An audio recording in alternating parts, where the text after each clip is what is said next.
깨. 사람 때문에 밤을 새워보신 적이 있으십니까? 몸은 누워있는데 마음이 깨어 있습니다. 그 사람이 했던 말, 그날의 표정, 그때의 침묵이 귀에서 떠나지 않습니다. 설마 하고 넘겼던 순간이 시간이 지나서야 칼끝처럼 돌아와 가슴을 찌릅니다. 더 괴로운 건 그 다음입니다. 상처를 준 사람은 태연하게 잘 사는데 상처를 받은 나는 뇌 안에서 계속 무너집니다. 깨. 그래서 우리는 어느 순간 스스로에게 묻습니다. 내가 그렇게 사람을 못 봤나? 내가 그렇게 바보였나? 저는 오랜 세월 사람을 가까이에서 보며 살아왔습니다. 강단에서도, 사회에서도, 그리고 삶의 어려운 고비에서도 말입니다. 그리고 하나는 분명히 말씀드릴 수 있습니다. 진짜 위험한 사람은 처음부터 위험해 보이지 않습니다. 깨. 오히려 친절하고 살갑고 말이 여이쁘고 잘 헤아리는 듯 보입니다. 그래서 더 깊이 들어가게 만듭니다. 사람 누구나 따뜻함을 믿고 싶어 하니까요.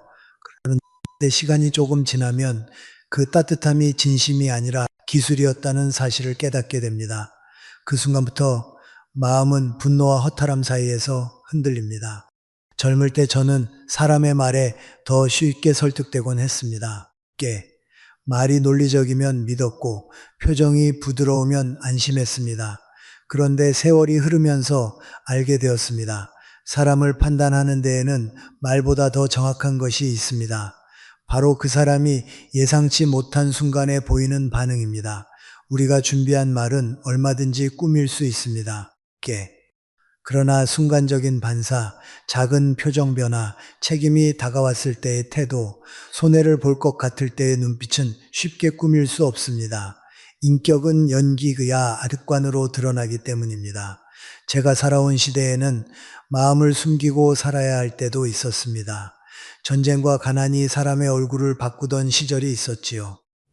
그때는 어떤 사람은 어려움 속에서도 끝까지 품위를 지키는데 어떤 사람은 작은 불편 앞에서도 금세 본색이 드러난다는 사실을 보았습니다. 여기서 중요한 것은 상황이 아닙니다.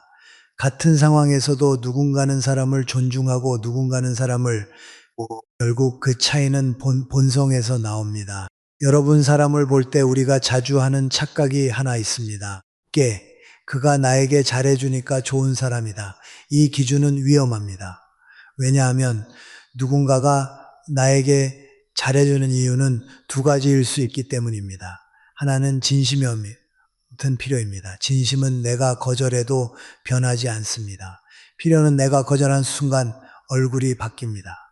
진심은 약한 사람에게도 똑같이 존중을 보냅니다. 필요는 강한 사람 앞에서만 공손합니다. 그러니 우리는 나에게가 아니라 누구에게나라는 기준을 가져야 합니다. 저는 강의실에서 학생들에게 늘 같은 말을 했습니다. 사람을 보는 눈은 지식이 아니라 태도에서 나온다. 성적이 좋다고 말을 잘한다고 사람을 다 아는 것이 아닙니다. 사람을 보는 힘은 세밀한 관찰과 스스로를 속이지 않는 정직함에서 나옵니다. 그런데 많은 분들이 여기서 무너집니다. 마음 한편에서 불편함을 느끼면서도 내가 예민한가, 내가 너무 따지나 하며 자신을 다그칩니다. 그렇게 한 번, 두 번 넘어가다 보면 결국 큰 상처를 받습니다. 그때는 이미 늦습니다. 사람은 상처를 받으면 관계만 무너지는 것이 아니라 자기 존엄까지 흔들리기 때문입니다. 제가 어느 모임에서 본 일이 있습니다. 겉으로는 아주 젠틀하고 배려심 깊은 분이 계셨습니다. 말을 할 때마다 상대를 칭찬했고 괜찮습니다를 자주 말했습니다. 사람들은 그를 신뢰했습니다. 그런데 어느 날 작은 실수가 생겼습니다. 누구나 할 수 있는 정도의 실수였습니다. 그 순간 그분의 얼굴이 아주 짧게 굳었습니다. 그리고 곧바로 내 잘못이 아니라 상황이 그랬다는 말이 나왔습니다. 책임이 자기에게 오기 전에 재빨리 책임의 방향을 다른 곳으로 돌리는 것이었습니다. 그건 큰 사건이 아니었습니다. 하지만 저는 그 1초를 기억했습니다. 사람은 큰 일에서만 본성이 드러나는 것이 아닙니다. 아주 사소한 일상에서 더 정확히 드러납니다. 또 하나는 이런 장면입니다. 식당에서 종업원에게 혹은 자신보다 약한 위치에 있는 사람에게 어떻게 말하는가? 께 저는 그 태도를 유심히 봅니다. 나에게 웃고 나에게 친절한 것은 쉽습니다. 그러나 아무 이익이 없는 사람에게도 예의를 지킬 수 있는가? 여기서 그 사람의 품격이 결정됩니다. 높은 사람 앞에서 공손한 것은 교육받으면 누구나 할 수 있습니다. 하지만 낮은 사람에게도 한결같이 존중을 보이는 것은 인격입니다. 인격은 시험이 아니라 일상에서 증명됩니다. 여러 앞으로 사람을 볼 때 꼭 기억하셔야 할 질문이 있습니다. 저 사람은 내가 잘해줄 때만 좋은가? 아니면 내가 선을 긋고 거절해도 여전히 존중하는가? 이 질문 하나면 관계의 성격이 선명해집니다. 어떤 사람은 내가 어려울 때 옆에 와서 위로를 건네지만 사실은 그 위로가 투자일 수 있습니다. 나중에 부탁할 때 거절하지 못하게 만들기 위한 계산일 수 있습니다. 그때 우리는 착각합니다. 이렇게까지 나를 챙겨주는 사람이 어디 있나. 하지만 세상에는 선의도 있고 거래도 있습니다. 선의는 빚을 만들지 않습니다. 거래는 반드시 빚을 만듭니다. 그리고 그 빚은 어느 날 당신도 나를 위해 해줘야지 라는 형태로 돌아옵니다. 저는 나이가 들수록 인간관계에서 가장 중요한 덕목이 무엇인지 더 분명해졌습니다. 그것은 친절이 아니라 존중입니다. 친절은 기분에 따라 달라질 수 있습니다. 그러나 존중은 사람으로 대하는 태도입니다. 존중이 있는 관계에서는 여러분이 숨을 쉽니다. 말이 줄어들지 않습니다. 눈치를 보지 않습니다. 반면 존중이 없는 관계에서는 여러분이 점점 작아집니다. 이 말하면 싫어할까? 이 행동하면 화낼까? 사과하면 끝날까? 같은 생각으로 하루를 소비합니다. 그런 관계는 결국 여러분의 남은 삶을 갉아먹습니다. 이제는 그러지 않으셔도 됩니다. 여러분은 이미 충분히 애쓰며 살아오셨습니다. 사람을 지키기 위해 자신을 깎아내릴 필요가 없습니다. 오히려 남은 삶에서 가장 중요한 것은 여러분의 평온입니다. 평온은 사치가 아니라 품격 있는 인생의 조건입니다. 그리고 그 평온을 지킨 첫걸음은 사람을 제대로 보는 것입니다. 겉모습에 속지 않고는 순간에 보고 작은 태도를 놓치지 않는 것입니다. 그렇게 하면 두 번 다시 사람 때문에 피눈물 흘리는 일을 줄일 수 있습니다. 사람을 보는 눈이란 거창한 재능이 아닙니다. 어느 날 갑자기 생기는 것도 아닙니다. 결국은 작은 장면을 놓치지 않는 습관, 그리고 그 장면이 내 마음에 남긴 불편함을 외면하지 않는 용기에서 시작됩니다. 저는 나이가 들수록 한 가지를 더 확신하게 되었습니다. 인간관계에서 가장 위험한 순간은 상대가 나를 해칠 때가 아니라 내가 스스로를 속일 때입니다. 마음이 이미 경고를 보내는데도 괜찮겠지 하고 덮어버리는 순간 상처의 씨앗이 자랍니다. 이제부터는 더 구체적으로 들어가 보겠습니다. 어떤 사람을 즉시 멀리 해야 하는가? 저는 첫 번째로 자기 잘못을 절대 인정하지 않는 사람을 꼽습니다. 왜냐하면 이 한 가지 성향만으로도 관계의 구조가 이미 무너져 있기 때문입니다. 실수는 누구나 합니다. 문제는 실수가 아니라 태도입니다. 잘못을 인정하는 사람은 성장합니다. 관계도 깊어집니다. 그러나 잘못을 인정하지 않는 사람은 성장하지 않습니다. 관계는 반드시 한쪽이 희생하는 방식으로 굳어집니다. 제가 젊은 시절 작은 일 하나가 크게 번지는 장면을 여러 번 보았습니다. 어느 모임에서 약속 장소를 잘못 잡아 모두가 헛걸음을 한 적이 있습니다. 사실은 내가 착각했네, 미안하다 한마디는 끝날 일이었습니다. 그런데 그 사람은 그렇게 말하지 않았습니다. 내가 제대로 확인하지 않았잖아. 그 안내가 애매했잖아. 요즘 내가 너무 바빠서 정신이 없었어. 이렇게 말이 이어지자 분위기는 서서히 바뀌었습니다. 실수는 사라지고 공격만 남았습니다. 사람들은 불쾌해졌고 결국 누군가가 대신 분위기를 수습하려고 괜찮아 우리도 확인했어야지 하고 말했습니다. 여기서 보셔야 할 것이 있습니다. 잘못은 저쪽인데 죄책감은 이쪽으로 옮겨옵니다. 그리고 그 옮겨오는 과정은 너무 자연스러워서 피해자가 스스로 가해자를 위로하는 모습이 됩니다. 이런 사람 곁에 오래 있으면 어떤 일이 생기는지 아십니까? 여러분이 점점 사과하는 사람이 됩니다. 내가 잘못하지 않았는데도 사과합니다. 문제를 만들지 않으려고 사과합니다. 관계가 깨질까봐 사과합니다. 그러다 보면 어느 순간 사과하는 예의가 아니라 습관이 됩니다. 그리고 습관이 되면 여러분의 자존감이 줄어듭니다.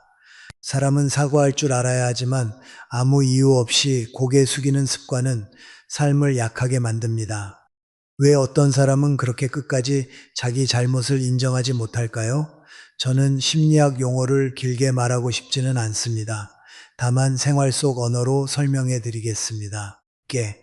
그들은 내가 틀렸다는 말을 내가 부족하다는 말로 받아들입니다. 틀림을 인정하면 자기가 무너질 것처럼 느낍니다. 그래서 방어합니다.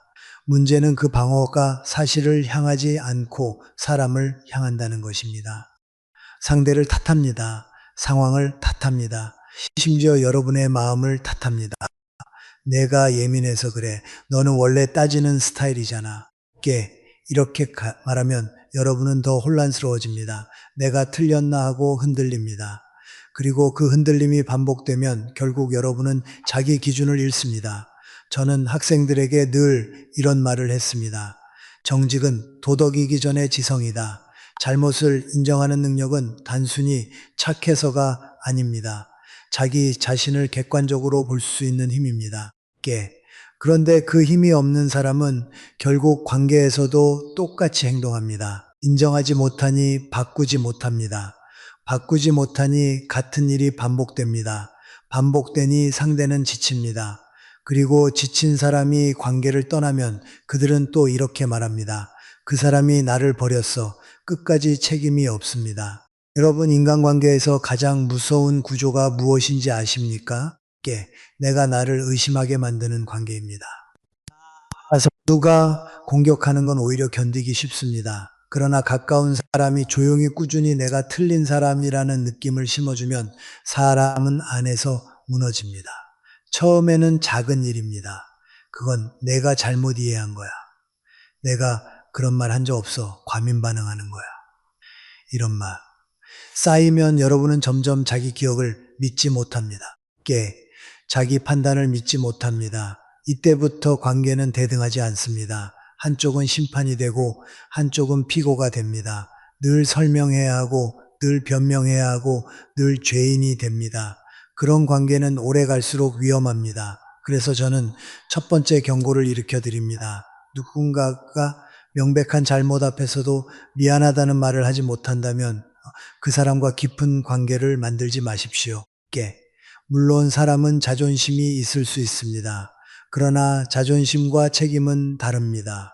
자존심은 내가 지키고 싶은 체면이고 책임은 내가 감당해야 할 몫입니다. 체면만 지키고 책임을 지지 않는 사람은 결국 다른 사람에게 책임을 떠넘깁니다. 그리고 그 다른 사람이 여러분이 될 가능성이 큽니다. 여기서 중요한 기준을 하나 드리겠습니다. 실수 뒤에 나오는 첫 마디를 보십시오. 내가 잘못했다로 시작하는 사람은 회복할 가능성이 있습니다. 내가 그렇잖아로 시작하는 사람은 위험합니다. 상황이 그랬어 로 시작하는 사람은 아직 중간입니다. 내 잘못이 아니야를 반복하는 사람은 앞으로도 계속 그렇게 살 것입니다. 여러분이 그 사람을 바꾸겠다고 생각하시면 안 됩니다. 사람은 타인 때문에 바뀌지 않습니다.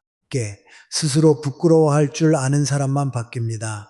저는 나이가 들면서 인간관계에서 용서보다 더 중요한 것이 거리라는 사실을 배웠습니다.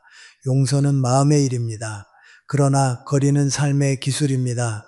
용서할 수 있어도 가까이 하지는 마십시오. 특히 책임을 지지 않는 사람에게 마음까지 내어주는 순간 여러분의 평온은 쉽게 흔들립니다. 그렇다면 이런 사람을 만났을 때 우리는 어떻게 해야 할까요? 가장 먼저 해야 할 것은 설명하지 않기입니다. 잘못을 인정하지 않는 사람에게 긴 설명은 독이 됩니다. 설명이 길어질수록 그들은 그 틈을 잡아 여러분을 탓할 근거로 씁니다. 그러니 짧게 말하십시오. 그건 당신 책임입니다. 나는 그 문제는 여기서 끝내겠습니다. 그리고 더 이상 감정의 언쟁을 하지 마십시오. 그들이 원하는 것은 해결이 아니라 우위인 경우가 많기 때문입니다. 우위를 주지 하십시오. 여러분의 시간을 지키십시오. 마지막으로 제가 제 삶에서 얻은 한 문장을 드리고 싶습니다. 잘못을 인정하는 사람과는 함께 늙어갈 수 있지만 잘못을 인정하지 않는 사람과는 함께 늙을수록 더 고통스럽다. 젊을 때는 참을 수 있습니다. 시간이 많으니까요. 그러나 노년의 시간은 다릅니다. 남은 시간은 누군가를 견디는 시간이 아니라 나를 지키는 시간이어야 합니다. 저는 인간관계에서 입을 가장 먼저 봅니다. 말솜씨가 좋고 유머가 있는지보다 그 사람이 남의 이야기를 어떻게 다루는지를 봅니다. 특히 비밀을 대하는 태도는 그 사람의 인격을 거의 그대로 드러냅니다. 왜냐하면 비밀이란 상대가 나에게 건네는 가장 연약한 부분이기 때문입니다. 그 연약함을 지켜주는 사람은 신뢰할 수 있고 그 연약함을 소문으로 바꾸는 사람은 결국 누군가를 이용하며 살아갑니다. 제가 젊은 시절 한 제자가 조심스레 찾아와 인생의 큰 고민을 털어놓은 적이 있습니다. 그 이야기는 그 학생에게는 목숨과도 같은 무게였습니다. 저는 당연히 비밀을 지켰습니다. 그런데 얼마 지나지 않아 다른 곳에서 그 학생의 사정이 소문처럼 돌고 있는 것을 들었습니다. 저는 귀를 의심했습니다. 누군가가 걱정돼서라며 한두 사람에게 흘렸고 그 한두 사람이 또 한두 사람에게 옮기면서 이야기는 금세 형태를 바꿨습니다. 처음에는 사실이었지만 어느 순간부터는 과장이 섞였고 더 지나서는 없는 말까지 붙었습니다. 저는 그때 분명히 깨달았습니다. 비밀을 지키지 못하는 사람은 단지 가벼운 사람이 아니라 타인의 삶을 가볍게 만드는 사람이라는 것을요. 비밀을 흘리는 사람은 자주 이렇게 말합니다. 나쁜 뜻은 아니었어. 너를 걱정해서 그랬지. 조언을 구하려고 한 번만 물어본 거야. 말은 그럴듯합니다. 그러나 결과는 똑같습니다. 상대의 사적인 영역이 깨지고 마음의 안전이 무너집니다. 비밀을 맡긴 사람은 그 순간부터 세상이 불안해집니다. 엘리베이터에서 동네에서 모임에서 누군가의 눈빛이 달라 보일 때마다 혹시 다 들었나 하는 공포가 생깁니다. 사람은 상처를 사건으로만 받는 것이 아니라 그 사건이 만든 불안으로 더 오래 무너집니다. 그렇다면 왜 어떤 사람들은 남의 비밀을 그렇게 쉽게 말할까요? 저는 아주 단순하게 봅니다. 그들은 자기 안이 비어 있습니다. 그래서 남의 이야기를 들고 채웁니다. 제가 들었는데 말이야. 라는 말로 사람들의 시선을 끌고 그 시선으로 자신이 중요한 사람이 된 것처럼 느낍니다. 남의 비밀이 그들에게는 정보가 아니라 무기이고 사랑이 아니라 자기 과시의 재료가 됩니다. 그래서 그들은 비밀을 지켜야 한다는 윤리보다 비밀을 퍼뜨릴 때 생기는 순간의 쾌감에 더 약합니다. 그 한순간의 쾌감을 위해 타인의 신뢰를 팔아버리는 것입니다. 여러분, 여기서 중요한 경고가 하나 있습니다. 남의 비밀을 여러분에게 쉽게 말하는 사람은 여러분의 비밀도 다른 곳에서 똑같이 쉽게 말합니다. 너한테만 말하는 거야 라는 말이 위험 신호일 때가 많습니다. 정말로 너한테만 말하는 사람은 애초에 그런 말을 굳이 강조하지 않습니다. 조용히 지키고 끝냅니다. 반면 말로 독점을 약속하는 사람은 다른 사람에게도 똑같이 너한테만을 말하며 관계를 관리합니다. 그러니 그 말 자체에 속지 마십시오. 중요한 것은 약속이 아니라 행동입니다. 제가 어느 모임에서 실제로 본 장면을 하나 말씀드리겠습니다. 누군가가 다른 사람의 집안 사정을 이야기하면서 그분이 요즘 힘들대. 근데 너한테만 말해라 했습니다. 옆자리 사람들은 고개를 끄덕이며 걱정하는 표정을 지었습니다. 그런데 저는 그 말이 끝나자마자 마음이 서늘해졌습니다. 걱정은 조용히 할 일이지 전달로 할 일이다. 진짜로 걱정한다면 그 당사자에게 직접 안부를 묻거나 돕는 방법을 찾지 제3자의 귀를 빌려 퍼닿습니다. 걱정이라는 말은 포장일 뿐이고 실제 행동은 소문을 만드는 일이었습니다. 그때 저는 속으로 정리했습니다. 이 사람과는 깊은 이야기를 하지 말자. 비밀을 흘리는 사람의 특징은 또 하나 있습니다. 이야기를 있는 그대로 두지 못합니다. 말이 입을 떠나는 순간부터 이야기는 그 사람의 입맛에 맞게 변합니다. 누군가의 고민이 그 사람이 요즘 좀 힘들다 해서 시작해 요즘 며느리랑 크게 싸웠다가 되고 나중에는 며느리가 시어머니를 무시한다 같은 문장으로 굳어집니다. 과장은 대부분 악의에서 시작되지 않습니다. 그러나 악의가 아니라고 해서 피해가 사라지는 것은 아닙니다. 소문은 때로 칼보다 더 깊게 사람을 베고 상처를 남깁니다. 그럼 우리는 어떻게 해야 합니까? 가장 먼저 관계를 층으로 나누는 지혜가 필요합니다. 그 모든 사람에게 같은 깊이로 마음을 열면 반드시 상처가 생깁니다. 인간관계에는 친밀함의 단계가 있어야 합니다. 저는 평생을 살아오며 마음을 나누는 대상을 아주 신중하게 정하게 되었습니다. 가벼운 일은 누구와도 나눌 수 있습니다.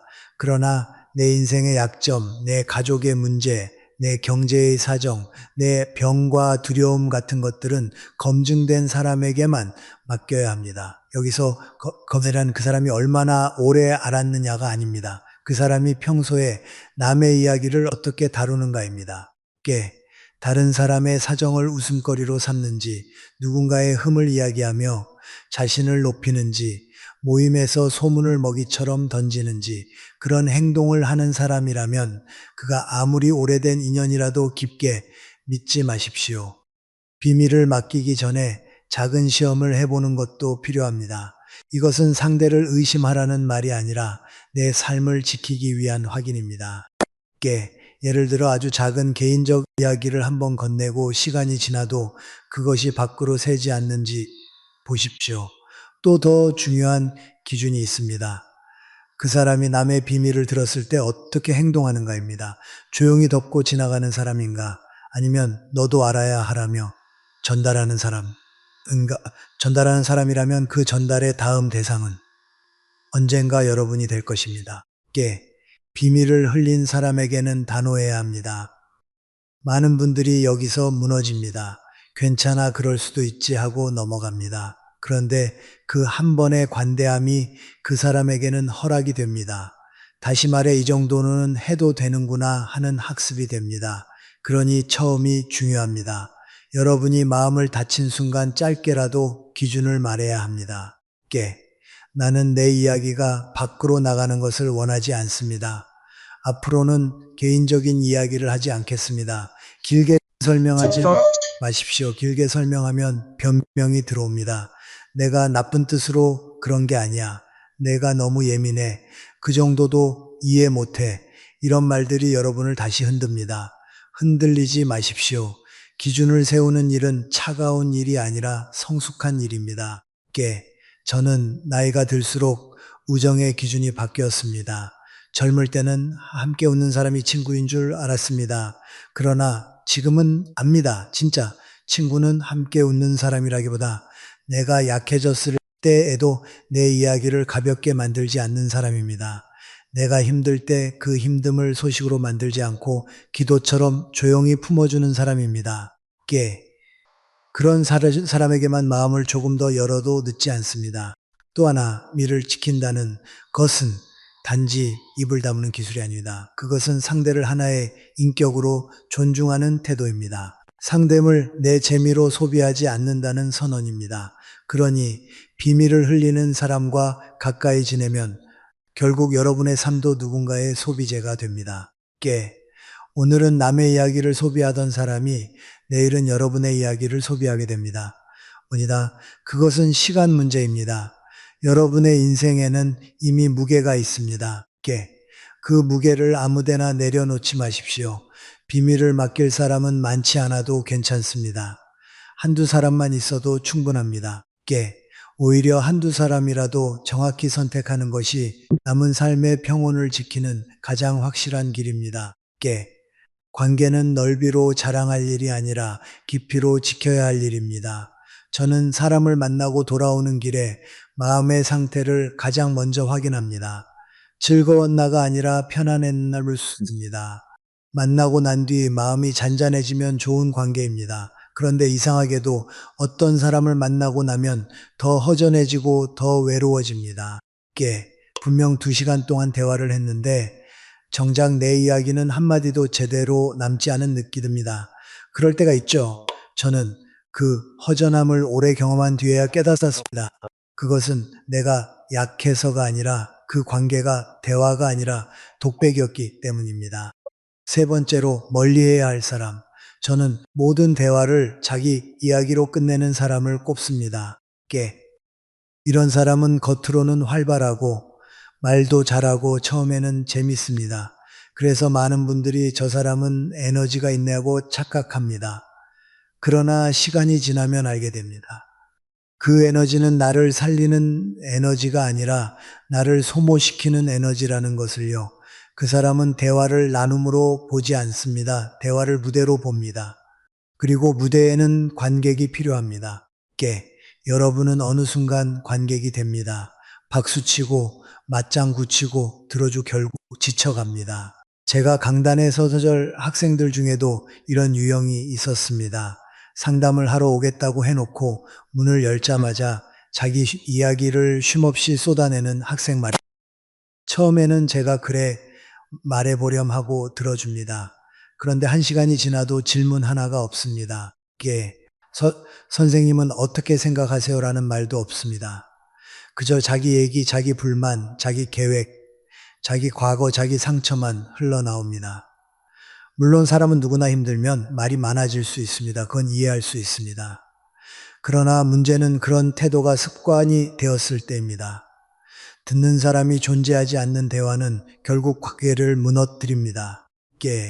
이런 사람의 대표적인 말 버릇이 있습니다. 여러분이 무슨 이야기를 꺼내면 바로 그거 나도 말이야로 시작합니다. 여러분이 건강검진이 걱정된다고 하면 나도 작년에 그랬는데 나는 이렇게 했더로 끝납니다.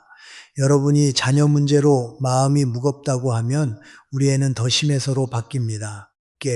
심지어 여러분이 기쁜 일을 말해도 그건 아무것도 아니고 나는 더 좋은 일이 있었지로 덮어버립니다.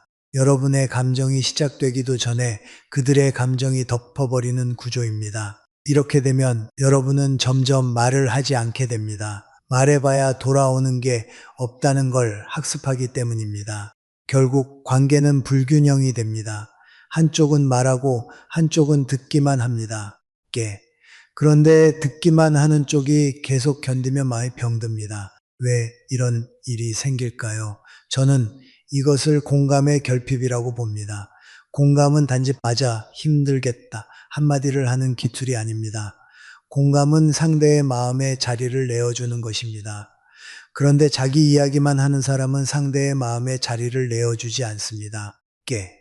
상대는 그 사람에게 사람이 아니라 자기 이야기를 비추는 거울일 뿐입니다. 여러분의 고민은 그들에게 해결해야 할 문제가 아니라 자기 경험을 말하기 위한 발판이 됩니다. 그래서 여러분은 위로를 받기 위해 이야기했는데 집에 돌아오면 더 공허해집니다. 오히려 마음이 더 시끄러워집니다. 저는 인생에서 듣는 능력을 가진 사람을 귀하게 여깁니다. 말 잘하는 사람은 많습니다. 논리적으로 설명하는 사람도 많습니다. 그러나 진짜 귀한 사람은 내 말을 끝까지 들어주고 내 감정을 함부로 재단하지 않고 내 속도를 존중해주는 사람입니다. 그 사람과 있으면 마음이 편안해집니다. 말이 길어져도 부끄럽지 않습니다. 눈물이 나도 숨길 필요가 없습니다. 반면 자기 이야기만 하는 사람과 있으면 말하는 순간부터 스스로 검열하게 됩니다. 이야기해도 되나? 이야기하면 또 자기 이야기로 돌리겠지? 괜히 말했나? 하는 생각이 듭니다. 그건 이미 관계가 건강하지 않다는 신호.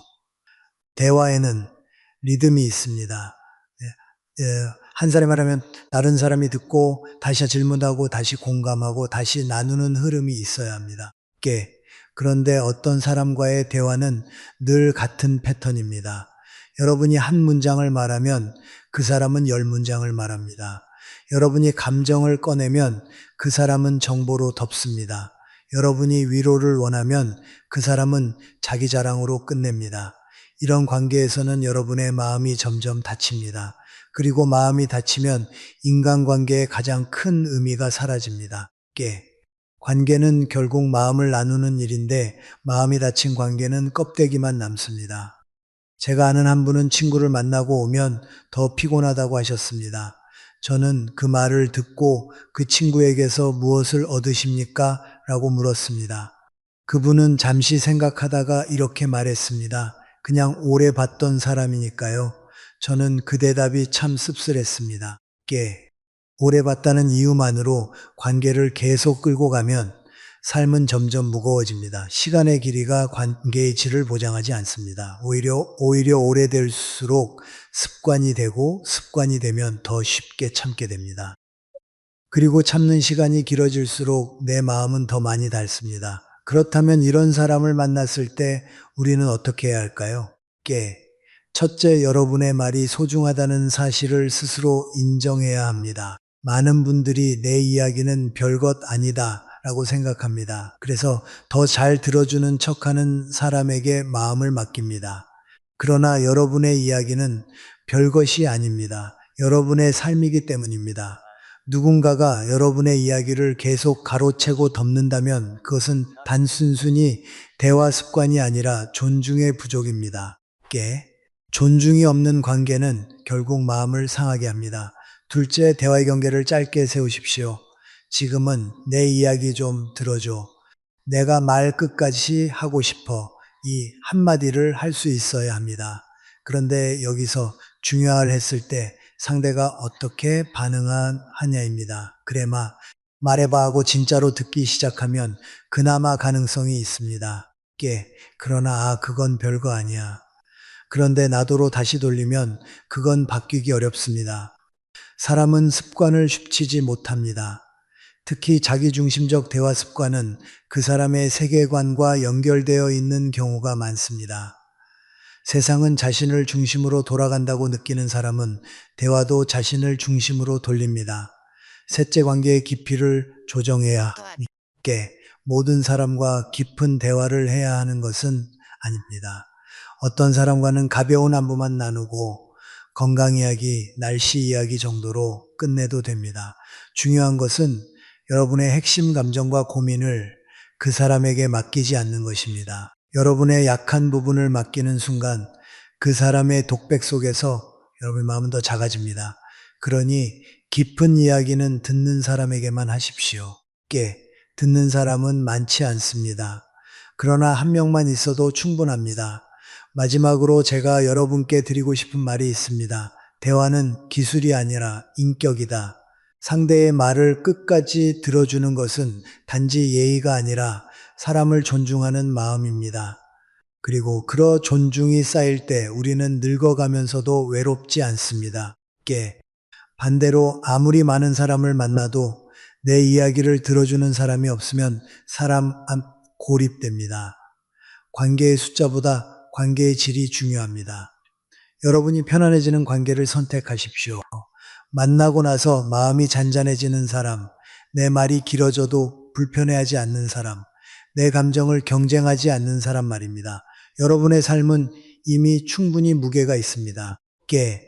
그 무게를 더 얻는 사람과 오래 머물지 마십시오. 이제는 여러분을 지치게 하는 관계에서 됩니다. 이기심이 아니라 남은 삶을 품격 있게 살기 위한 선택입니다. 인간관계에서 가장 지치게 만드는 것은 큰 사건이 아닙니다. 큰 사건은 오히려 한 번에 끝이 납니다. 진짜 사람을 망가뜨리는 것은 작은 공포가 반복되는 일상입니다. 오늘은 괜찮을까? 오늘은 화를 내지 않을까? 내가 한마디 잘못하면 분위기가 얼어붙지 않을까? 이런 생각을 하며 누군가를 만나는 순간 관계는 이미 건강하지 않습니다. 저는 네 번째로 멀리 해야 할 사람은 감정을 다스리지 못하고 폭발하는 사람이라고 말씀드리고 싶습니다. 그리고 여기서 폭발은 큰 소리만 뜻하지 않습니다. 소리를 지르든 침묵으로 벌을 주든 상대를 불안하게 만들면 그것은 같은 폭력입니다. 저는 오래 살면서 분노가 얼마나 쉽게 전염되는지 보아왔습니다. 한 사람이 화를 내면 그 자리에 있던 사람들의 얼굴이 굳습니다. 말수가 줄어듭니다. 어깨가 올라갑니다. 숨이 얕아집니다. 그것은 단지 분위기가 나빠진 정도가 아닙니다. 사람의 몸이 위험을 감지하고 방어 모드로 들어가는 것입니다. 그런데 이런 일이 반복되면 인간은 한 가지를 학습합니다. 그 사람 앞에선 조심해야 한다. 그렇게 되면 관계는 더 이상 사랑이나 우정이 아니라 생존이 됩니다. 눈치를 보고 말을 고르고 표정을 관리합니다. 결국 자기 자신을 잃습니다. 제가 기억하는 한 장면이 있습니다. 어떤 모임에서 커피가 조금 늦게 나왔습니다. 사실 누구나 한 번쯤은 겪는 일이지요. 그런데 한 사람이 갑자기 목소리를 높였습니다. 왜 이렇게 늦어요? 주문은 한참 됐잖아요. 직원이 고개를 숙였지만 그 사람은 계속 불만을 쏟아냈습니다. 저는 그때 주변 사람들의 눈빛을 보았습니다. 민망함, 불안, 그리고 이 상황을 빨리 끝내고 싶다는 피로가 동시에 지나갔습니다.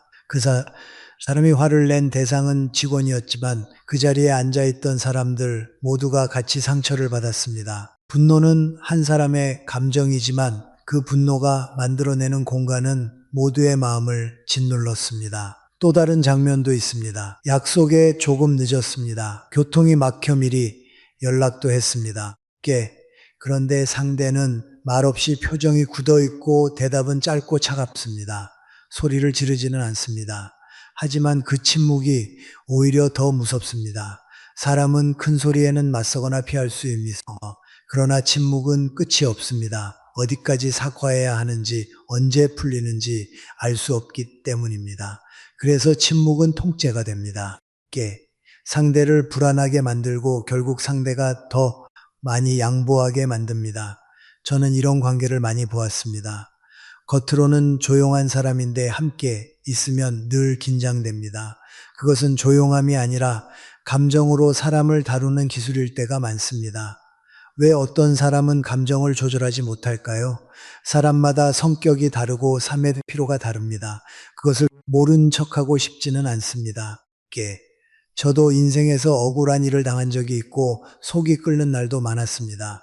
그러나 저는 한 가지를 배웠습니다. 감정은 생기지만 감정대로 행동할 의무는 없다. 감정은 자연스럽게 올라옵니다. 그 감정을 상대에게 그대로 쏟아내는 순간 그것은 감정이 아니라 책임입니다. 내 화를 남에게 던지는 것은 내가 내 삶을 제대로 다루지 못한다는 고백입니다. 감정을 다스리지 못하는 사람들의 특징은 되게 비슷합니다. 사소한 일에도 과하게 반응합니다. 커피가 조금 늦고 음식이 조금 식었고 누군가 실수했고 그게 곧바로 나를 무시했다는 해석으로 이어집니다. 그러니 화가 커집니다.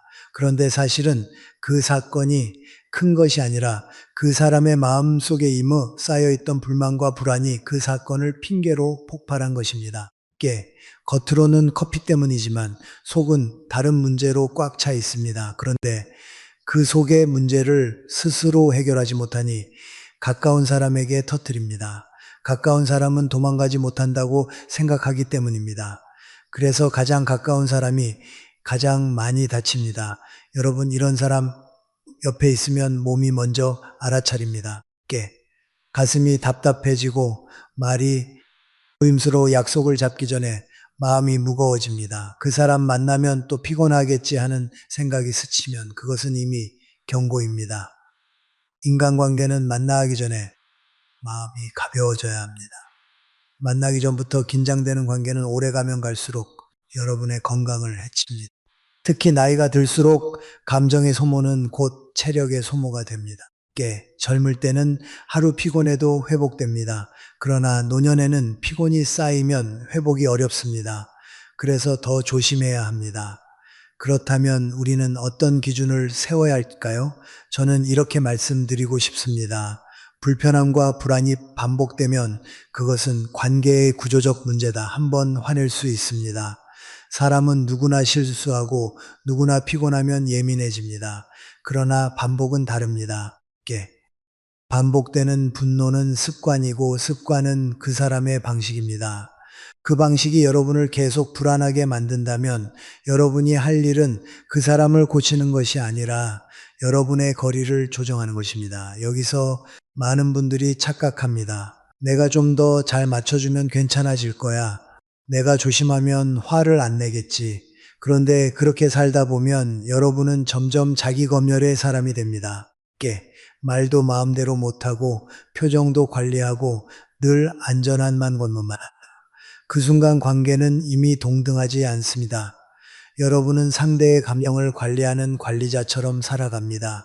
그러나 여러분은 관리자나 비서가 아닙니다. 친구는 친구여야 하고 가족은 가족이어야 합니다. 감정의 하청을 받아서는 안 됩니다. 제가 제 삶에서 얻은 작은 방법을 하나 드리겠습니다. 감정 폭발형 사람을 만났을 때는 설명을 줄이십시오. 감정을 폭발시키는 사람은 대개 논리로 움직이지 않습니다. 그들은 감정으로 공간을 장악하려 합니다. 그런데 여러분이 긴 설명을 시작하면 그들은 설명 속에서 약점을 찾고 그 약점을 붙잡고 더 큰 감정 싸움으로 끌고 갑니다. 그러니 짧게 말하십시오. 그렇게 말씀하시면 저는 불편합니다.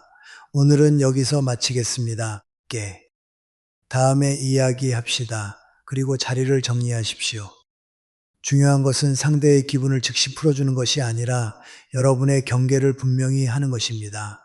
경계가 서야 상대도 함부로 하지 못합니다. 또 하나는 여러분이 감정 폭발을 정상으로 받아들이지 않는 것입니다. 원래 저 사람은 저래 하고 넘어가면 그 사람의 방식이 계속 유지됩니다. 여러분이 참을수록 상대는 그 참음을 허락으로 착각합니다. 그러니 처음부터 기준을 세우는 것이 중요합니다. 소리를 지르는 방식으로는 대화하지 않겠습니다. 침묵으로 벌을 주는 방식은 받아들이지 않겠습니다. 이런 기준이 있어야 관계가 망가지지 않습니다. 만약 상대가 그 기준을 존중하지 않는다면 그때는 더 깊은 관계를 내려놓을 용기가 필요합니다. 여러분에게 꼭 드리고 싶은 말이 있습니다. 병원은 관계가 주는 선물이어야지 내가 바치는 재물이 되어서는 안 된다. 누군가와 함께 있을 때 마음이 편안해지는 것은 삶의 큰 복입니다. 그러나 누군가 때문에 내 마음이 매일 흔들린다면 그것은 복이 아니라 짐입니다.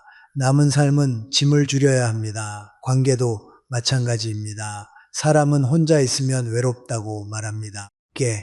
맞습니다. 그러나 누군가와 함께 있어도 불안하면 그건 외로움보다 더 깊은 고독입니다. 외로움은 사람을 만나면 줄어들 수 있지만 불안은 사람을 만나면 더 커집니다. 그러니 선택하십시오. 혼자 편안함과 함께 불안함 중에 무엇이 더 나은가 저는 분명히 말할 수 있습니다. 혼자 편안한 것이 훨씬 낫습니다. 그 편안함 속에서 여러분은 자신을 회복할 수 있습니다. 그리고 회복된 마음으로 진짜 좋은 사람을 만날 수 있습니다. 가장 무섭게 보는 장면이 하나 있습니다. 누군가가 큰 권력을 쥐었을 때가 아닙니다. 오히려 아주 작은 권한을 손에 쥐는 순간입니다. 사람은 큰 자리에 오르면 겉으로라도 조심합니다. 눈이 많고 말이 남고 책임이 따르기 때문이지요. 그런데 작은 권한은 다릅니다. 감시가 느슨합니다. 책임은 작다고 느낍니다. 그 틈에서 본성이 훅 튀어나옵니다. 그래서 저는 5번째로 멀리해야 할 사람을 이렇게 말하겠습니다. 사소한 역할 하나만 맡아도 갑자기 군림하려 드는 사람입니다. 제가 학교에서 여러 위원회 일을 하던 시절이 있었습니다. 회의라는 것은 늘 거창한 결정을 하는 것처럼 보이지만 실제로는 아주 소소한 권한이 오가는 자리입니다. 누가 회의를 진행하느냐, 누가 자료를 정리하느냐, 누가 발언, 신기하게도 그 작은 권한을 줄 사람이 사람들을 대하는 태도가 바뀌는 경우를 자주 보았습니다. 평소에는 공손하던 사람이 갑자기 말 끝차에 짧아지고 그건 제가 판단하겠습니다라는 말을 즐겨 쓰기 시작합니다. 마치 자기가 없으면 일이 안 돌아갈 것처럼 행동하지요. 저는 그때 속으로 늘 같은 결론을 내렸습니다. 저것은 추진력이 아니라 불안의 다른 얼굴이라는 것을요. 작은 권력에 취하는 사람들은 대개 2가지 특징이 있습니다. 첫째, 자신이 누구인지 확신이 약합니다. 둘째, 그 약함을 드러내기 싫어합니다. 그러니 권한을 지었을 때 그 권한으로 자신을 증명하려 합니다. 내가 이 정도는 한다는 것을 보여주려는 욕구가 강합니다. 그런데 증명은 조용히 하면 됩니다. 실력으로 하면 됩니다. 하지만 그런 사람은 실력보다 통제로 증명하려 합니다. 통제는 즉시 효과가 나니까요. 사람을 움직이면 자기 존재감이 커지는 것처럼 느껴집니다. 그래서 회비를 정리하는 사람인데도 회장이 된 것처럼 굴고 회의 진행을 맡았을 뿐인데 판사가 된 듯 말합니다. 여러분 이런 사람 곁에 있으면 어떤 일이 일어나는지 아십니까? 여러분이 허락을 구하는 사람이 됩니다. 이거 해도 되나요? 그렇게 하면 괜찮을까요? 원래 동등한 모임이었는데 어느 순간 위아래가 생깁니다. 위아래가 생기면 존중은 사라지고 눈치는 쌓습니다. 눈치가 남으면 관계는 건강하지 않습니다. 사람은 관계 속에서 숨을 쉬어야 합니다. 그런데 숨을 못 쉬게 만드는 관계는 아무리 사소한 모임이라도 결국 여러분을 지치게 합니다.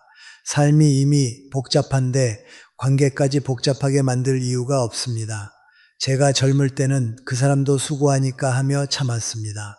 맡은 일이 있으니 예민할 수 없고 넘어갔습니다. 그러나 시간이 지나며 배웠습니다. 수고와 굴림은 다릅니다. 책임감과 통제욕은 다릅니다. 책임감 있는 사람은 더 겸손해집니다. 통제욕 있는 사람은 더 거칠어집니다. 진짜로 일을 아는 사람은 주변의 의견을 듣습니다. 의견을 들으면 일이 더 좋아지기 때문입니다. 반대로 일을 모르는 사람일수록 목소리가 커집니다. 목소리로 실력을 대신하려 하기 때문이지요. 그리고 더 중요한 경고가 있습니다. 작은 권력에 취하는 사람에게 큰 권력을 주면 어떻게 되겠습니까? 저는 그 결말을 수없이 보았습니다. 처음에는 열정처럼 보입니다. 저 사람은 추진력이 있어라고 착각합니다. 그러나 시간이 지나면 그 추진력은 사람을 밀어붙이는 폭력이 됩니다. 반대하는 사람을 불편해하고 다른 의견을 배척하고 결국은 자기 사람만 남기려 합니다. 관계는 점점 폐쇄적으로 변하고 그 안에서 여러분의 자유는 줄어듭니다. 그러니 여러분은 꼭 보셔야 합니다. 그 사람이 작은 자리에서 어떻게 행동하는가. 작은 자리에서 교만한 사람은 큰 자리에서 반드시 더 교만해집니다. 작은 자리에서 겸손한 사람은 큰 자리에서도 비교적 사람을 지킬 가능성이 있습니다. 이제 6번째로 넘어가겠습니다. 이것은 더 섬뜩한 유형입니다. 상대의 위치에 따라 태도가 180도 바뀌는 사람입니다. 저는 이것을 인간의 품격을 판단하는 가장 날카로운 기준이라고 생각합니다. 높은 사람 앞에서 예의 바른 것은 어렵지 않습니다. 누구나 배워서 할 수 있습니다. 그러나 아무 이익도 없는 사람 앞에서 어떻게 행동하는가는 배워서 되는 일이 아닙니다. 그건 그 사람의 내면에서 나오는 습관입니다. 저는 식당에 서서 종업원에게 함부로 말하는 사람을 보면 마음이 단단히 경계 모드로 들어갑니다. 물 좀 빨리 가져와요. 왜 이렇게 늦어요? 이런 것도 확인하네요. 이런 말이 입에서 쉽게 나오는 사람은 결국 다른 관계에서도 같은 방식을 씁니다. 처음에는 여러분에게는 친절할 수 있습니다. 왜냐하면 여러분이 그 사람에게 동등한 사람이거나 혹은 쓸모있는 사람일 수 있기 때문입니다. 하지만 여러분이 약해지는 순간 그 태도는 바뀝니다. 인간관계에서 가장 잔인한 변신은 상대가 힘들 때 일어납니다.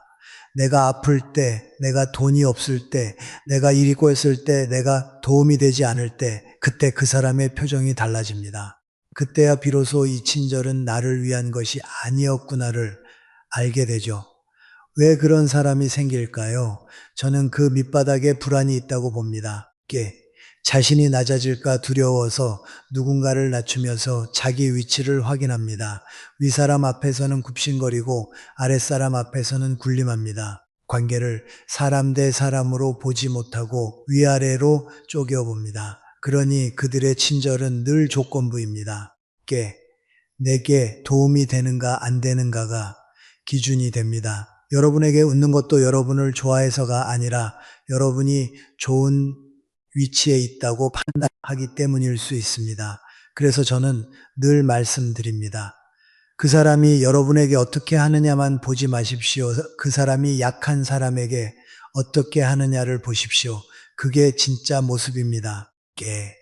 제가 오래전에 겪은 일 하나를 말씀드리겠습니다. 어떤 자리에서 한 분이 제게는 매우 공손했습니다. 말도 조심하고 웃으며 맞장구도 쳤습니다. 그런데 회의가 끝나고 직원에게 서류를 부탁하는 순간 그 말투가 완전히 달라졌습니다. 그거 아직도 안 됐어요? 빨리 좀 하세요. 짧고 날카롭고 상대를 사람으로 대하는 기운이 아니었습니다. 저는 그 순간에 생각했습니다. 저분은 내게 공손한 사람이 아니라 내 위치에 공손한 사람이구나. 사람은 위치가 바뀌면 태도가 드러납니다. 그러니 여러분도 스스로를 지키려면 사람의 태도 변화를 눈여겨보셔야 합니다. 이런 사람과 가까이 지내면 생기는 문제가 하나 더 있습니다. 여러분이 계속해서 점점 계산하게 됩니다. 내가 지금은 괜찮지만 나중에 힘들어지면 저 사람이 나를 어떻게 볼까? 이런 계산은 관계의 신뢰를 무너뜨립니다. 신뢰란 내가 약해져도 무너지지 않는 마음에서 생깁니다. 그런데 상대가 위치에 따라 달라지는 사람이라면 여러분은 약해질 자유를 잃습니다. 아프면 숨기고 힘들면 감추고 도움을 필요로 해도 말하지 못합니다. 그러다 보면 관계는 껍데기만 남고 여러분 혼자 싸우게 됩니다. 그렇다면 우리는 어떻게 해야 합니까? 첫째, 여러분의 기준을 단단히 세우십시오. 사람을 함부로 대하는 태도는 사소한 결함이 아닙니다. 그건 인격의 방향입니다. 그런 목격했을 때 마음속에서 경고등이 켜지면 그 불편함을 무시하지 마십시오. 셋째, 관계의 깊이를 조절하십시오. 굳이 싸울 필요는 없습니다. 다만 내 삶의 중요한 영역, 내 돈, 내 가족, 내 약점, 내 계획을 그런 사람에게 맡기지 마십시오. 넷째, 허락을 구하는 관계로 들어가지 마십시오. 동등해야 할 자리에서 누군가가 여러분을 아래로 두려워할 때 짧게 선을 그으십시오. 그건 함께 정하는 게 좋겠습니다. 제 의견도 있습니다. 저는 그렇게는 어렵겠습니다. 이렇게 짧고 단단하게 말하는 연습이 필요합니다. 저는 나이가 들수록 관계에서 기술보다 품격을 더 귀하게 봅니다. 품격은 말투가 아니라 약한 사람을 대하는 태도에서 나옵니다. 그 두 가지를 지키는 사람은 시간이 지나도 여러분을 지치게 하지 않습니다. 오히려 여러분을 편안하게 합니다. 남은 삶에서 우리가 찾아야 할 사람은 바로 관계가 여러분을 작아지게 만들면 그 관계는 떠나도 됩니다. 반대로 관계가 여러분을 사람답게 세워주면 그 관계는 지켜야 합니다. 선택은 결국 여러분의 평온을 위해 존재합니다. 사람의 마음을 가장 정확하게 보여주는 순간이 있습니다. 그 사람이 기분이 좋을 때가 아닙니다. 일이 잘 풀릴 때도 아닙니다. 오히려 내가 원하는 것을 얻지 못했을 때, 내가 손해를 본다고 느낄 때, 내 뜻대로 되지 않을 때입니다. 그때 사람은 계산을 멈추고 본능으로 움직입니다. 그래서 저는 7번째로 경계해야 할 사람을 이렇게 말하겠습니다. 부탁을 거절하면 태도가 확 바뀌는 사람입니다. 이 유형은 처음엔 매우 따뜻합니다. 너무 친절해서 오히려 마음이 흔들릴 정도입니다. 그런데 그 친절이 오래 갈수록 여러분은 이상한 빚을 지고 있는 느낌을 받습니다. 말로 빚을 말하지는 않지만 마음이 이미 빚을 느낍니다.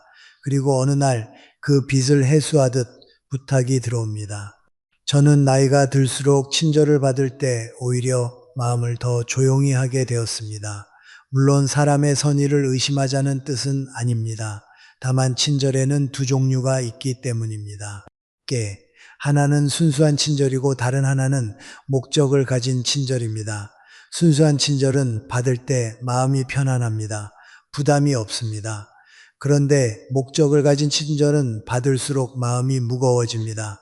이유는 모르겠는데 자꾸만 내가 뭔가 해줘야 할 것 같다는 느낌이 듭니다. 인간의 마음은 이런 감각을 꽤 정확하게 가지고 있습니다. 우리는 흔히 그것을 직감이라고 부르죠. 께.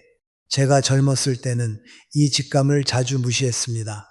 내가 너무 예민한가 좋은 사람이겠지 하고 넘겼습니다. 그런데 시간이 지나며 알게 되었습니다. 직감은 감정이 아니라 관찰적 적이라는 것을 말은 바꿀 수 있어도 습관은 쉽게 바뀌지 않습니다. 목적형 친절을 주는 사람은 결국 목적형 부탁을 합니다. 그리고 그 부탁은 대개 거절하기 어려운 종류로 옵니다. 께 보증을 서달라든지 이름을 빌려달라든지 돈을 잠깐 맡겨달라든지 내 인맥을 연결해달라든지 부탁의 모양은 달라도 본질은 같습니다. 당신이 나를 위해 희생해달라는 요구입니다. 여러분 여기서 한 가지를 분명히 하셔야 합니다. 관계는 희생이 아니라 존중 위에 써야 합니다. 물론 가족이나 가까운 사이에서는 서로 돕습니다. 그러나 그 도움은 강요가 아니라 선택이어야 합니다. 그런데 목적형 친절을 주는 사람은 그 선택을 빼앗습니다. 그동안 내가 얼마나 챙겼는데, 내가 너를 얼마나 위해 줬는데 라는 말로 여러분의 마음을 압박합니다. 그 말이 나오기 시작하면 이미 관계는 거래입니다. 거래는 따뜻해 보일 수 있지만 결국 장부를 들임입니다. 거절했을 때 태도가 바뀌는 사람의 특징이 또 하나 있습니다. 그들은 거절을 경격에 대한 공격으로 받아들입니다. 내 부탁을 거절했다가 아니라 나를 무시했다로 해석합니다. 그래서 감정이 급격히 바뀝니다. 갑자기 차가워지고 연락이 끊기고 길에서 만나도 눈길을 피합니다. 어떤 경우에는 주변 사람들에게 은근히 말합니다. 그 사람은 정이 없어 내가 그렇게 해줬는데도 이렇게 말하며 여러분을 나쁜 사람으로 만들기도 합니다. 그 순간 많은 분들이 흔들립니다. 내가 너무 냉정했나, 내가 좀 해줄 걸 그랬나. 하지만 여기서 여러분이 흔들리면 그 사람은 다음에 더 큰 부탁을 합니다. 왜냐하면 흔들리는 사람은 결국 무너지기 때문입니다. 관계를 이용하는 사람은 여러분의 죄책감을 먹고 자랍니다. 저는 이런 장면을 여러 번 보았습니다. 처음엔 과일을 가져오고 반찬을 나눠주고 안부 전화를 자주 합니다. 특히 혼자 사는 분들에게는 이런 친절이 더 크게 다가옵니다. 사람은 외로우면 친절에 더 약해집니다.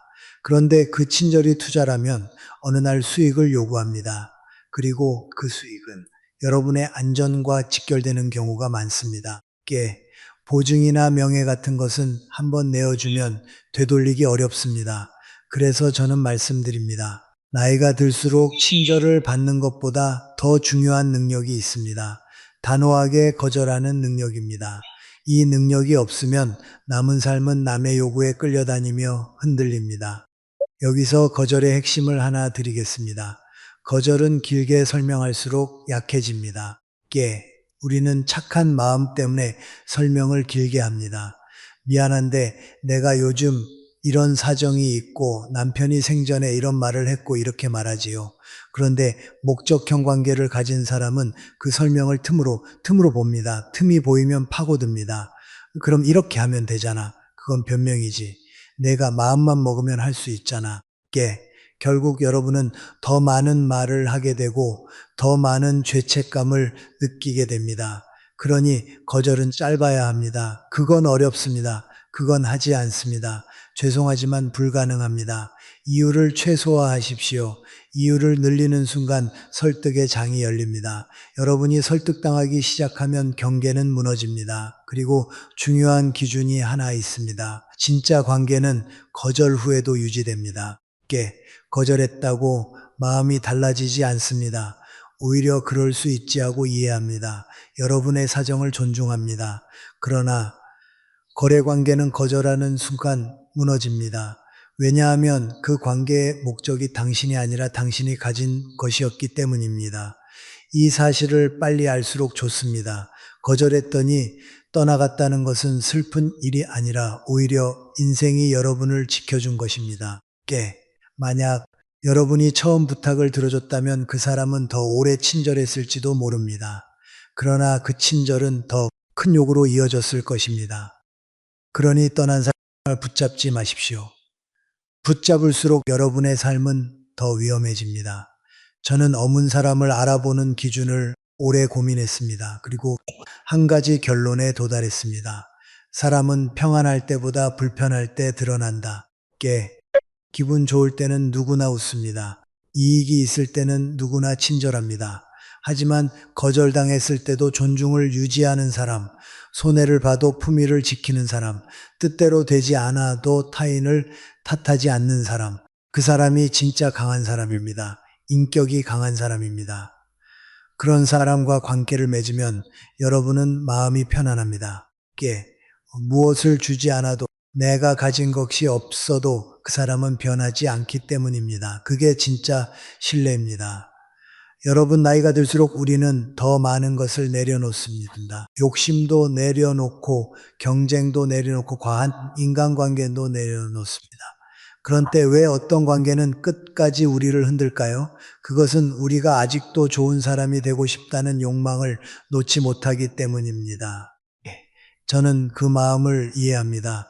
저도 늘 사람을 상처 주기 싫었습니다. 그러나 저는 배웠습니다. 좋은 사람이 되는 것과 이용당하지 않는 것은 다릅니다. 좋은 사람은 친절한 사람이 아니라 자기 기준을 지키는 사람입니다. 기준이 없는 친절은 결국 자신을 버리는 길이 될 수 있습니다. 남은 삶에서는 더더욱 그렇습니다. 그래서 여러분께 부탁드립니다. 누군가가 여러분의 거절을 받아들이지 못하고 태도가 바뀐다면 그 사람의 진심을 더 이상 해석하려 하지 마십시오. 왜 저럴까를 분석하는 순간 여러분은 다시 그 사람 안으로 들어갑니다. 분석은 때때로 미련의 다른 이름입니다. 그 사람의 행동 이미 거절을 존중 말하고 있습니다. 여러분의 삶도 존중하지 않습니다. 그러니 그 관계는 얕게 두십시오. 안전한 거리에서만 두십시오. 여러분의 평온을 최우선으로 두십시오. 인생은 길어 보이지만 남은 시간은 생각보다 빠르게 지나갑니다. 그 시간은 누군가의 요구에 흔들리며 보내기에는 너무 귀합니다. 이제는 내가 어떻게 보일까 보다 내가 편안한가를 먼저 물으십시오. 거절할 줄 아는 사람만이 자기 삶의 주인이 됩니다. 그리고 자기 삶의 주인이 된 사람만이 진짜 좋은 관계를 알아보고 지킬 수 있습니다. 저는 인생에서 정리가 얼마나 큰 지혜인지 점점 더 깊이 깨닫게 되었습니다. 젊을 때는 무엇이든 붙잡으려 합니다. 관계도 기회도 사람도 놓치면 안 될 것 같지요.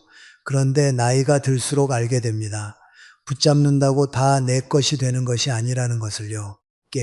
오히려 잘못 붙잡으면 내 삶이 무너집니다. 그래서 남은 삶에서 가장 중요한 능력은 확장이 아니라 정리입니다. 관계도 마찬가지입니다. 좋은 사람을 더 찾기 전에 나를 해치는 사람 거리를 먼저 정리해야 합니다. 그게 평온의 시작입니다. 여러분, 우리는 종종 관계를 오래 유지했다는 이유로 스스로를 설득합니다. 오래 봤으니까 가족이니까 이웃이니까 내가 참으면 되지. 그런데 시간의 길이가 관계의 가치시라 증명해 주지 않습니다. 오래 알았다는 것은 단지 오래 알았다는 사실일 뿐입니다. 그 관계가 나를 존중했는지 내 마음을 안전하게 해 주었는지는 별개의 문제입니다. 저는 오히려 오래된 관계에서 더 조심하라고 말씀드리고 싶습니다. 오래될수록 습관이 됩니다. 습관이 되면 무너짐도 눈치채기 어렵습니다. 이 정도는 원래 그렇지 않으면 넘기기 쉬우니까요. 그렇게 넘기다가 어느 날 큰 상처를 받습니다. 그리고 그때 우리는 뒤늦게 말합니다. 왜 나는 그렇게 오래 참았을까? 인간관계에서 가장 흔한 함정은 자기 합리화입니다. 마음 한편에서 이미 불편함을 느끼는데도 내가 예민해서 그래라고 덮습니다.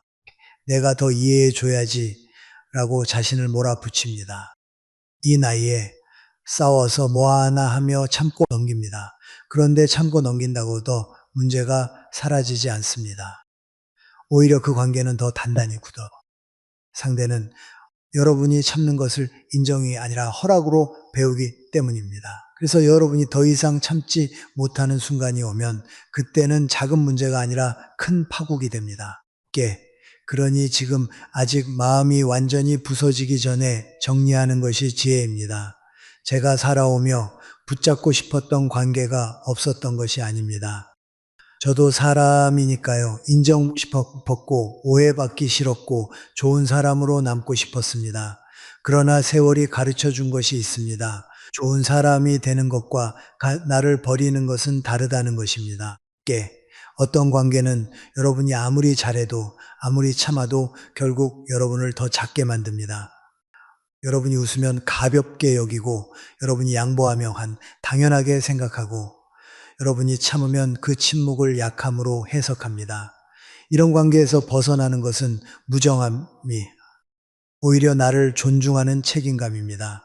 저는 인간관계의 결론을 이렇게 정리합니다. 나를 존중하지 않는 사람과 가까이 있지 않는 것, 이것이 가장 현실적인 지혜입니다. 우리는 사랑을 말하고 우정을 말하고 의리를 말합니다. 그러나 그 모든 것의 바닥에는 존중이 있어야 합니다. 존중이 없는 사랑은 집착이 되고, 존중이 없는 우정은 이용이 되고, 존중이 없는 의리는 희생이 됩니다. 이 희생은 한 번쯤은 아름다울 수 있습니다. 희생이 반복되면 삶을 망칩니다. 그럼 이제 마지막으로 여러분이 실제로 삶에서 적용할 수 있는 기준을 간단히 정리해 보겠습니다. 저는 숫자로 말씀드리는 것이 좋습니다. 머리로 기억하기 쉽기 때문입니다.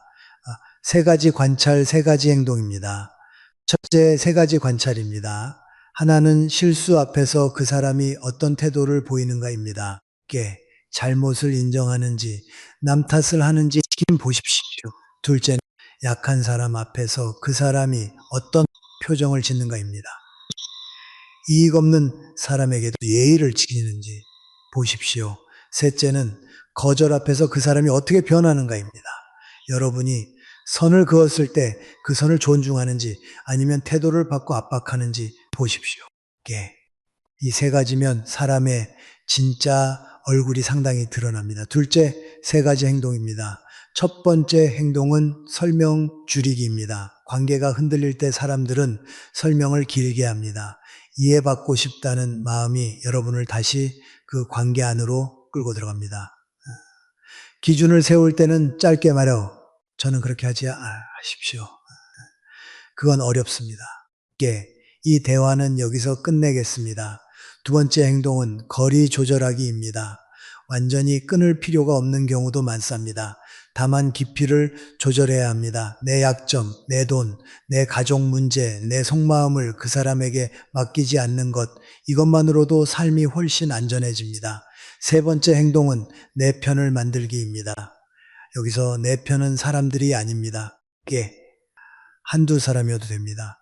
진짜로 내 이야기를 지켜주는 사람, 내 거절을 존중하는 사람, 내 약함을 이용하지 않는 사람, 그런 사람과의 관계를 지키는 것이 수십 명의 피상적 관계보다 더 강한 힘이 됩니다. 여러분, 저는 나이가 들수록 혼자의 가치도 다시 배우게 되었습니다. 우리는 혼자 있으면 외롭다고 생각합니다. 그러나 혼자 있는 시간이 꼭 외로움은 아닙니다. 혼자 있는 시간, 회복의 시간입니다. 내가 누군지 다시 확인하는 시간입니다. 세상이 소란해 또 내 마음을 정돈하는 시간입니다. 반면 누군가와 함께 있어도 늘 긴장하고 눈치 보고 상처받는다면 그건 외로움보다 더 깊은 고독입니다. 그러니 혼자 편안한 시간을 두려워하지 마십시오. 그 시간은 여러분을 다시 단단하게 만들고 결국 더 좋은 사람을 알아보는 눈을 만들어줍니다. 또 한 가지, 여러분은 이미 충분히 잘 살아오셨습니다. 60년, 70년을 살아오며 많은 사람을 품었고, 많은 일을 견뎠고, 많은 감정을 삼켰습니다. 이제 참는 능력보다 지키는 능력이 필요합니다. 지킨다는 것은 화를 내는 것이 아닙니다. 싸우는 것도 아닙니다. 조용히 그러나 분명하게 내 삶의 경계를 세우는 것입니다. 그리고 그 경계 밖으로 나를 해치는 사람을 두릅니다. 그것이 성숙입니다. 마지막으로 제가 여러분께 드리고 싶은 한 문장이 있습니다. 나는 존중받을 자격이 있다. 이 문장을 마음에 자주 되뇌어 보십시오. 우리는 어릴 때부터 참고 양보하고 남을 배려하는 것을 미덕으로 배웠습니다. 그 배려는 아름답습니다. 그러나 배려가 자기 부정이 되는 순간 그것은 미덕이 아니라 상처가 됩니다. 배려를 하되 나를 버리지 마십시오. 친절을 하되 이용당하지 마십시오. 관계를 지키되 내 평온을 잃지 마십시오. 여러분의 남은 날들은 더 조용하고 단단하고 더 따뜻해질 수 있습니다. 그 출발점은 거창한 결심이 아닙니다. 오늘부터 한 사람을 만날 때 그 사람이 내 마음을 편안하게 하는지 아니면 내 마음을 흔드는지 솔직히 느끼는 것입니다. 그 솔직함이 여러분을 지킵니다. 그리고 그 솔직함 위에서만 진짜 행복한 노후가 시작됩니다.